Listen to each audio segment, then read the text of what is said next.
Morning po. Marami pong nagre-request na ito, itong adult milk na to, no? So, buti nakakabili po ng sachet para hindi naman po masayang kung bibili po ako ng madami, no? So, ito na po, tatry na po natin ngayon. Anlin, powdered milk for adults po ito. So, ganun po ulit, no? Kumuha na po ako ng baseline na blood sugar through CGM. So, 101 po yung baseline.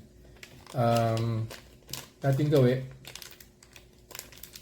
inamin ko po ito and then babalik po ulit ako after 2 hours and see kung ano pong gagawin ni Anlin sa blood sugar ko po. Kung meron po talagang spike.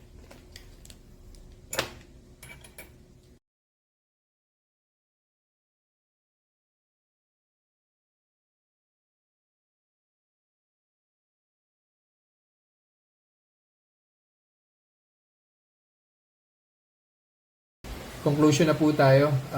Anlin for adults po yung ininom ko today, no? Powdered milk po siya. So, wag po kayo magugulat sa resulta. So, ang baseline na blood sugar po natin is 101, no? On the first hour, umakyat po siya ng 179. So, sobrang taas po niya, 179. Actually, sa taas po nung blood sugar spike na yan, I tested using a glucometer. So, nag-prick po ako ng finger just to make sure na accurate po si OTay. OTay. So, it so happened na yes, accurate po siya. So, ipopost ko rin yun on a separate video para makita nyo rin po yung accuracy test na yun.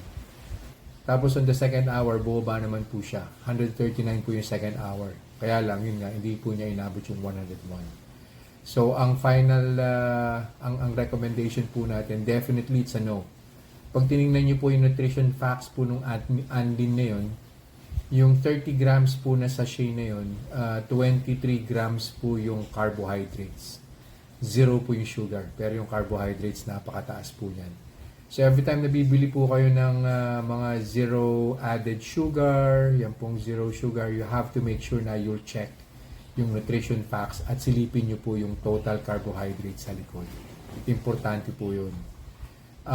Yung isa pong tinest ko, yung Milo, ganun din po siya. Zero added table sugar, pero pag tinignan nyo po yung likod niya, total carbohydrates po is 20, I think it's 24. So, kapareho rin po nito ni Anlin at 23 grams. So, yun lang po for this review. I'll see you guys in the next vlog. Bye-bye.